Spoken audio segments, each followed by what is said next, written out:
messieurs, bonsoir. À la une de cette édition, le sommet Choose France, un événement conçu par et pour Emmanuel Macron au programme autosatisfaction et vente à la découpe du pays. Nous reviendrons ensuite sur le banal rapport explosif sur les frères musulmans censé démontrer un peu tard le développement de l'islam en France. Et enfin en Europe, Giorgia Meloni donne la leçon à Emmanuel Macron.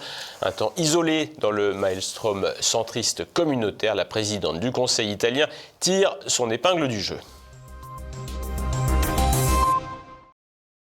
Choose France, opération poudre aux yeux d'Emmanuel Macron devant le monde entier. Le président annonce des chiffres en apparence impressionnants, mais loin d'être suffisants pour redresser une économie en lambeaux. Renaud de Bourleuf. Choisir la France, liquidation totale. Voilà comment on pourrait résumer avec sérieux l'opération de communication Choose France de l'Élysée. Ce sommet aux visées économiques était organisé à Versailles, ce qui n'a pas empêché le président de la République française de s'exprimer en anglais. C'est une édition très complète. Nous avons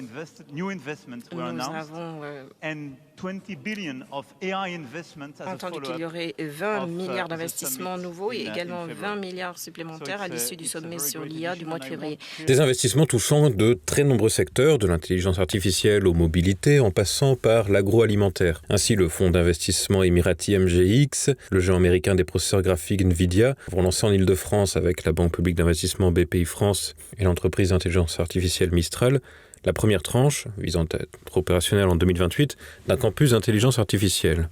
La multinationale américaine Amazon doit investir plus de 300 millions d'euros en France, avec de nouvelles infrastructures logistiques en Centre-Val de Loire et en Auvergne-Rhône-Alpes. L'occasion est aussi celle de ravir les vieux copains avec des investisseurs étrangers proches du pouvoir français. MSC Croisières, société suisse appartenant à l'oncle d'Alexis Kohler, ancien secrétaire général de l'Élysée, démissionnaire au mois d'avril, est à compter parmi les gagnants du sommet Choose France. L'armateur suisse a annoncé la commande de 2 nouveaux navires construits par les chantiers de l'Atlantique à Saint-Nazaire pour un investissement global d'environ 3,5 milliards d'euros. Un comble alors qu'Alexis Kohler a fait l'objet d'une plainte pour prise illégale d'intérêt et trafic d'influence, précisément pour être intervenu illégalement dans des négociations entre MSC Croisières et les chantiers de l'Atlantique. Mais le sommet n'est pas seulement l'occasion pour la Macronie de s'adonner au conflit d'intérêts, il s'agit avant tout d'impressionner en affichant des sommes faramineuses.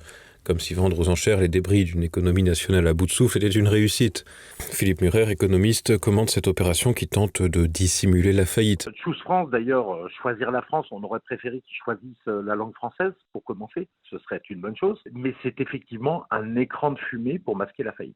La faillite de l'économie française et le récent record de faillite d'entreprises françaises, c'est-à-dire 68 000 entreprises en faillite sur un an glissant, qui est un record énorme. Et c'est ça qui est honteux, c'est que les PME, les moyennes entreprises sont oubliées, laissées pour compte, avec notamment le problème qui n'a toujours pas été réglé, de prix de l'énergie qui sont délirants. Une électricité et un gaz qui sont 3 fois, 4 fois plus chers qu'aux États-Unis ou qu'en Chine et qui tuent notre entreprise. Le pire, c'est que Macron le sait, il l'a dit lors de son intervention télévisée, il sait que c'est un problème, que la concurrence déloyale avec la Chine est un problème, et il n'a rien fait. Il aurait dû sortir du marché européen de l'électricité, il ne l'a pas fait, il aurait sauvé beaucoup d'entreprises et d'emplois avec cette simple mesure. Le problème, ces investissements étrangers ne créent que très peu d'emplois en France et même moins que dans les pays voisins. À titre de comparaison, un investissement étranger en France se traduit par en moyenne 33 nouveaux emplois quand on en dénombre 58 en Allemagne, 59 au Royaume-Uni ou même 326 en Espagne. Non, ça ne crée pas beaucoup d'emplois. Ernst & Young, qui est loin d'être anti-Macron,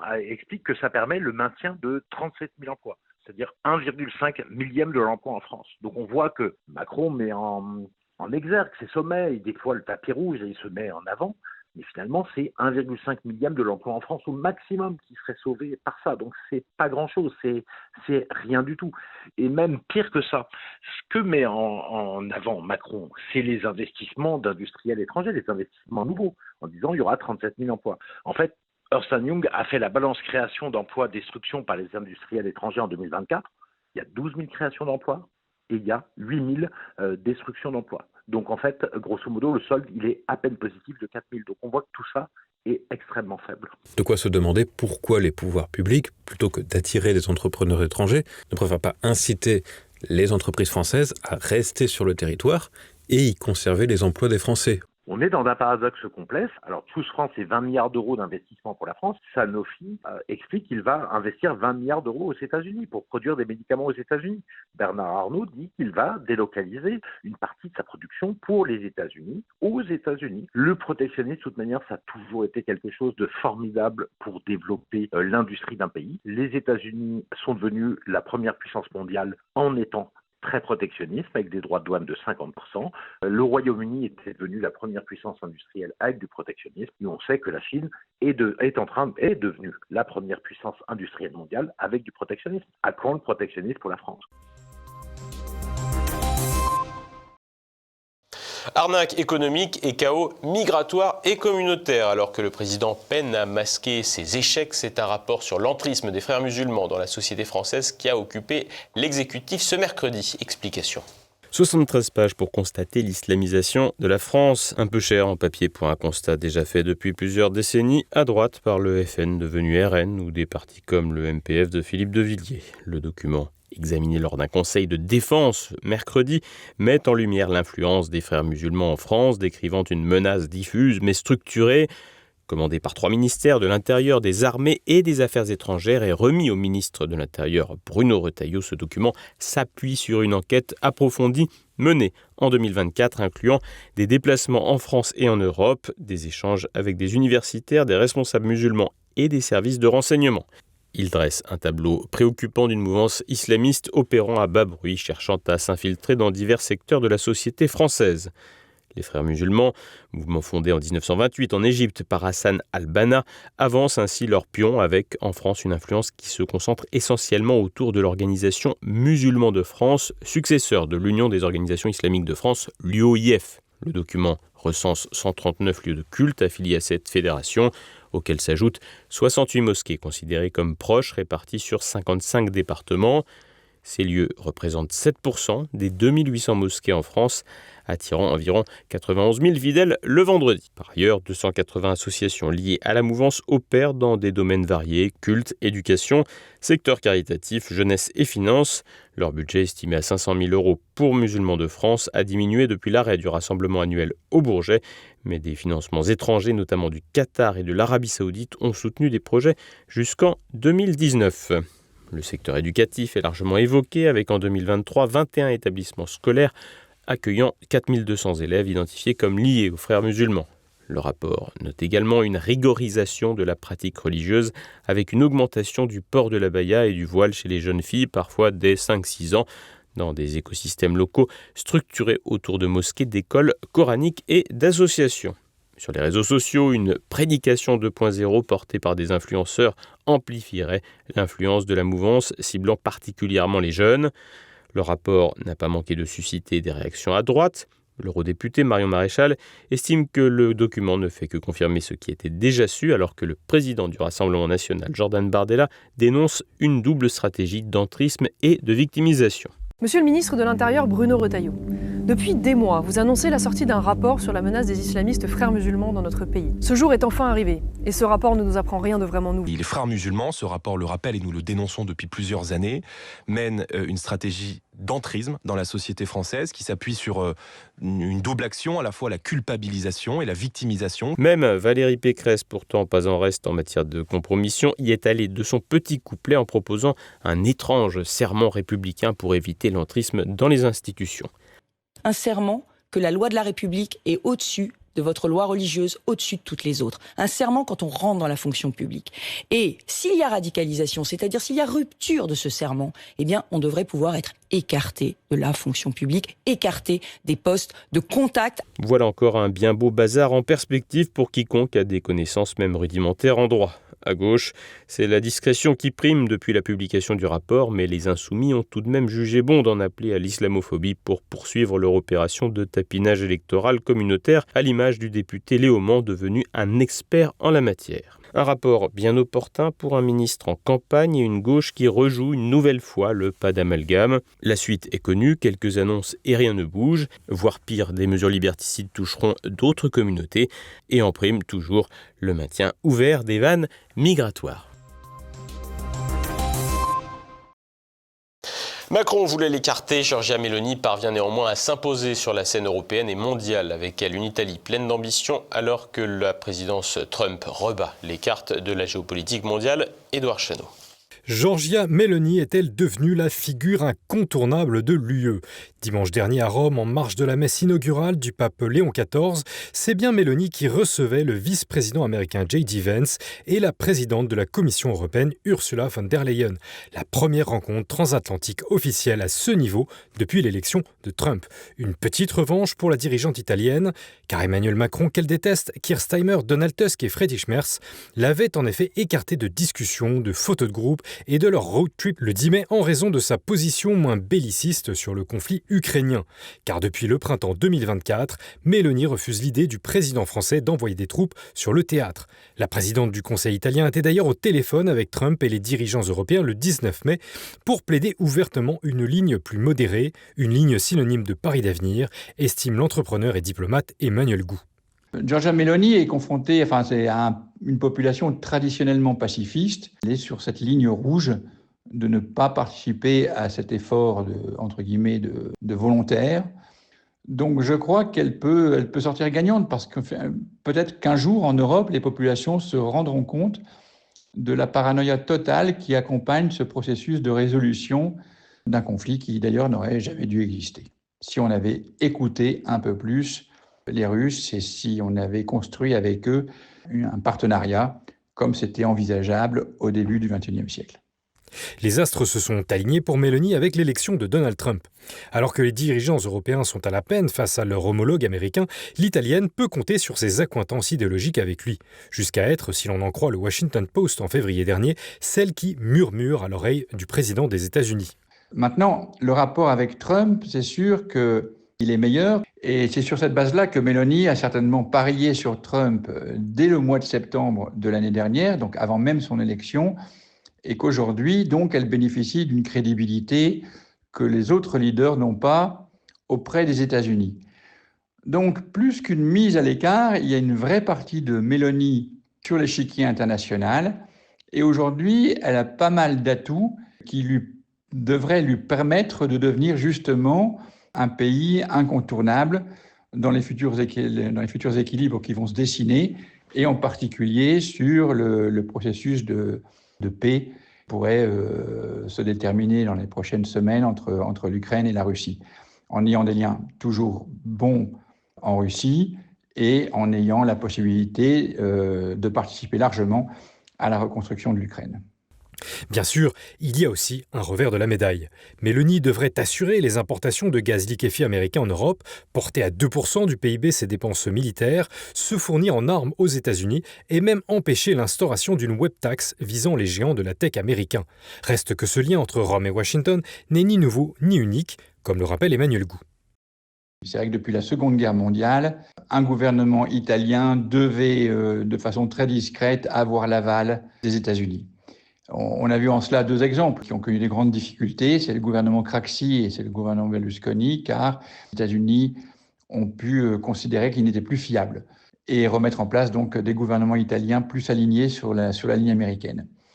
Donc traditionnellement, il y a un alignement de l'Italie sur les États-Unis, mais j'ai envie de dire, c'est pas le seul pays européen. On peut parler de la Pologne, on peut parler de l'Angleterre, on peut parler de l'Allemagne. Et à l'heure de la bascule mondiale, un constat s'impose. Ce n'est pas en s'alignant sur Emmanuel Macron que Giorgia Meloni sera en mesure de placer l'Italie au centre du jeu diplomatique. Face à ses rivaux au sein de l'Union européenne, Meloni joue en réalité une autre partition qui reflète dans l'absolu une stratégie très ambitieuse pour l'Italie, comme l'explique Emmanuel Gou. Elle a, à mon avis, en tête, forte des succès économiques, industriels, énergétiques qu'elle accumule, l'envie de projeter l'Italie au XXIe siècle. Rappelons-le, l'Italie est née au milieu du XIXe siècle. Le XXe siècle, c'est deux guerres, c'est la reconstruction de l'Italie, c'est une Europe naissante dans laquelle elle est présente, mais elle n'est pas protagoniste. Et donc, je crois qu'au XXIe siècle, elle a vraiment ce souci de faire de l'Italie un pays fort, un pays de série A, j'aime pas le mot, mais un pays leader, et qu'elle peut pour cela profiter des faiblesses de Macron et de la faible crédibilité du président Macron à l'international. C'est un véritable objectif géostratégique, c'est pas évident qu'elle l'atteigne, mais je crois qu'elle dispose aujourd'hui de tous les éléments pour mettre l'Italie au centre du jeu européen, au centre du jeu mondial.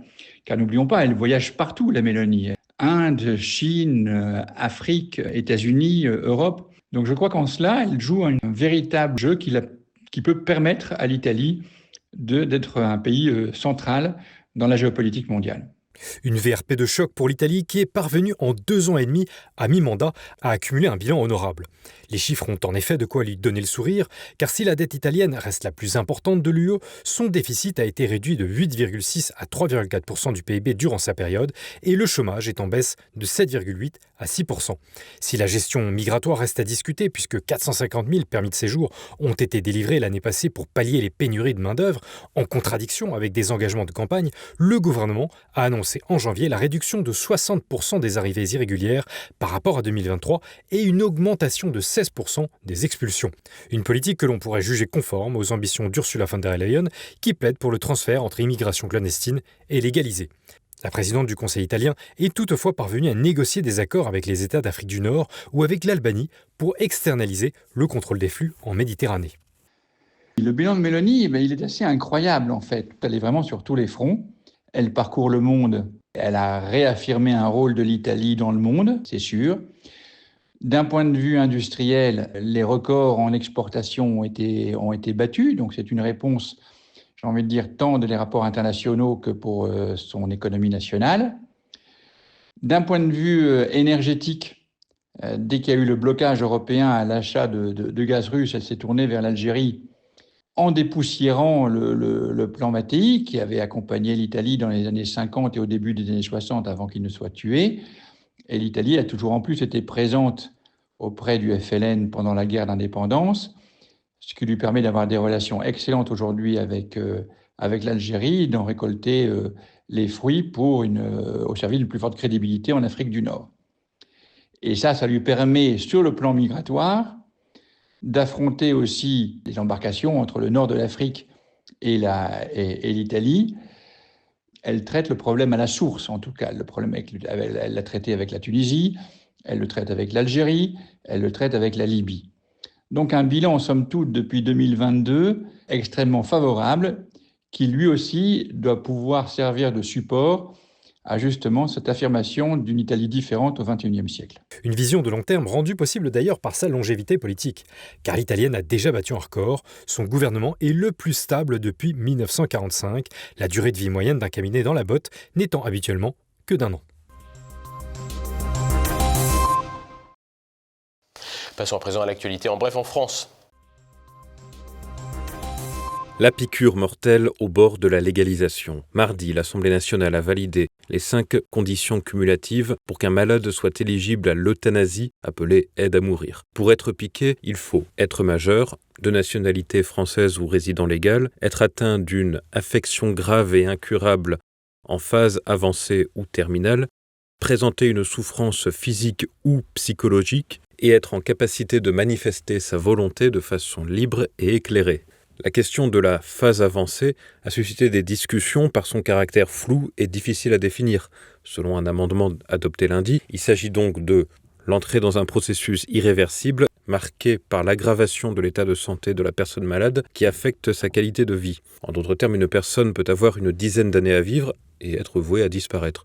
Autre point longtemps discuté, la question de la souffrance psychologique, un terme flou laissant la porte ouverte à une euthanasie d'une victime de viol ou d'une femme traumatisée par les attentats de Bruxelles, 2 cas observés en Belgique. Notons que 10 amendements demandant l'exclusion du dispositif des personnes présentant un handicap mental ont été rejetés. En clair, elles sont éligibles à la piqûre fatale. Le texte voté mardi a été validé par 164 voix pour face à 103 voix contre. Bruno Retailleau se voit-il en haut de l'affiche ? Mercredi, un sondage IFOP sur l'élection présidentielle de 2027 a été publié, incluant l'hypothèse d'une candidature du ministre de l'Intérieur. Notons que l'étude a été réalisée dans les 2 jours qui ont suivi l'élection de Bruno Retailleau à la tête du parti Les Républicains. Selon le sondage, et dans les 2 hypothèses, Jordan Bardella et Marine Le Pen, il arriva en 3e position avec 16% derrière Édouard Philippe, crédité quant à lui de 21%. Le candidat RN, Bardella ou Le Pen, serait en tête avec 31%. À en croire le sondage commandé par Le Figaro et Sud Radio, Bruno Retailleau aurait toutes ses chances pouvant espérer renverser la tendance face à Édouard Philippe. Mais Il reste encore 2 ans avant 2027. Un autre qui a les dents longues fait de l'agitation. L'ancien Premier ministre Gabriel Attal, avec le parti Renaissance, propose une interdiction du voile pour les mineurs de moins de 15 ans dans l'espace public. Il appelle également à une deuxième loi séparatisme qui serait appelée loi contre l'entrisme islamiste. Déjà, sa proposition de loi adoptée lundi à l'Assemblée nationale sur la justice des mineurs est sous la menace d'une censure. Mardi, des députés LFI et communistes ont saisi le Conseil constitutionnel. Ils dénoncent le manque de clarté et d'intelligibilité de la mesure prévoyant des sanctions pénales à l'encontre des parents s'étant soustraits à leur obligation parentale et dont la soustraction a directement conduit à la commission d'un crime ou d'un délit. Ils s'opposent aussi à la création d'une procédure de comparution immédiate pour les jeunes récidivistes à partir de 16 ans, couplée à une procédure d'audience unique. Et en parlant de justice des mineurs, 3 individus, dont 2 âgés de 17 et 16 ans, ont été placés en garde à vue. Ils sont suspectés du meurtre d'un adolescent de 17 ans, tué mardi à coups de hache sur le parking d'un supermarché à Nogent-sur-Oise, dans l'Oise. L'attaque a eu lieu en plein jour aux alentours de 19h. Une enquête de flagrance pour meurtre est ouverte. La piste du règlement de compte sur fond d'affrontements communautaires est privilégiée. La victime était kurde et les suspects sont turcs. L'actualité internationale en bref. Gaza, une crise criminelle se déroule devant nos yeux. Les Émirats arabes unis sont parvenus mercredi à signer un accord avec Israël pour acheminer une aide humanitaire urgente visant à soutenir environ 15 000 personnes dans une première phase, selon l'agence émirati WAM. Cependant, Médecins sans frontières dénonce une aide ridiculement insuffisante, accusant Israël d'instrumentaliser l'aide à des fins militaires. Sous pression internationale, face au blocus imposé depuis le 2 mars, Israël a autorisé l'entrée de 93 camions de l'ONU mardi, mais la famine menace toujours avec un risque critique. L'Union européenne réexamine, elle, son accord avec Israël, tandis que l'ONU alerte sur la mort imminente de 14 000 bébés, faute d'accès suffisant aux soins et à la nourriture. Le sacro-saint booster n'a plus la cote aux États-Unis. Washington va restreindre l'accès aux vaccins contre le Covid-19. Les réservant désormais aux personnes de 65 ans et plus ou à celles de 6 mois à 64 ans présentant des facteurs de risque comme le diabète ou l'obésité, selon la FDA, la Food and Drug Administration. Cette décision, annoncée mardi, vise à aligner les recommandations américaines sur celles de l'UE et à répondre à la défiance croissante envers les vaccins, exacerbée par le ministre de la Santé, Robert Kennedy Jr. Les autorités exigent des essais cliniques pour évaluer les bénéfices des vaccins chez les personnes en bonne santé de moins de 65 ans. Hors recommandation, les vaccins pourraient ne plus être remboursés. Sari jaune au pays du soleil levant. Taku Eto, ministre japonais de l'Agriculture, a démissionné mercredi après une polémique déclenchée par ses propos sur le riz. Lors d'un rassemblement, il s'était vanté de ne jamais acheter de riz en recevant gratuitement de grandes quantités de la part de ses soutiens. Une remarque jugée déconnectée alors que le prix du riz, aliment de base au Japon, a presque doublé en un an. Face à la colère de l'opinion publique exacerbée par les mauvaises récoltes et des achats de panique après un avertissement de méga-séisme, Eto a tenté de s'excuser sans succès. Le Premier ministre Shigeru Ishiba a accepté sa démission pour éviter un blocage politique. Shinichiro Koizumi, 44 ans, ancien ministre de l'Environnement et fils de l'ancien Premier ministre Junichiro Koizumi, le remplace. Ishiba compte sur lui pour gérer la crise des prix alimentaires, particulièrement celle du riz. Les forêts tropicales sont en danger mortel. En 2024, la destruction des forêts tropicales primaires a atteint un record historique avec 6,7 millions d'hectares perdus, soit 18 terrains de football par minute, selon la plateforme de suivi Global Forest Watch. En hausse de 80% par rapport à 2023, cette déforestation, principalement due aux incendies, près de 50%, a émis 3,1 milliards de tonnes de CO2. Les changements climatiques et El Niño ont intensifié ces feux, souvent allumés pour l'agriculture. C'est le cas notamment chez le président Lula au Brésil, avec 2,8 millions d'hectares détruits, et en Bolivie, où les pertes ont triplé sous la présidence du socialiste Luis Arce. Par ailleurs, l'expansion agricole menace l'Amazonie brésilienne. La République démocratique du Congo et le Congo enregistrent aussi des records de destruction. Si l'Indonésie et la Malaisie progressent en la matière, l'exploitation minière et de nouvelles cultures comme l'avocat et le cacao émergent comme des nouvelles menaces. Ce soir, passé, présent et demain dès 7h, un Zoom avec Michel Onfray. C'est la fin de cette édition. Merci de votre fidélité. À jeudi.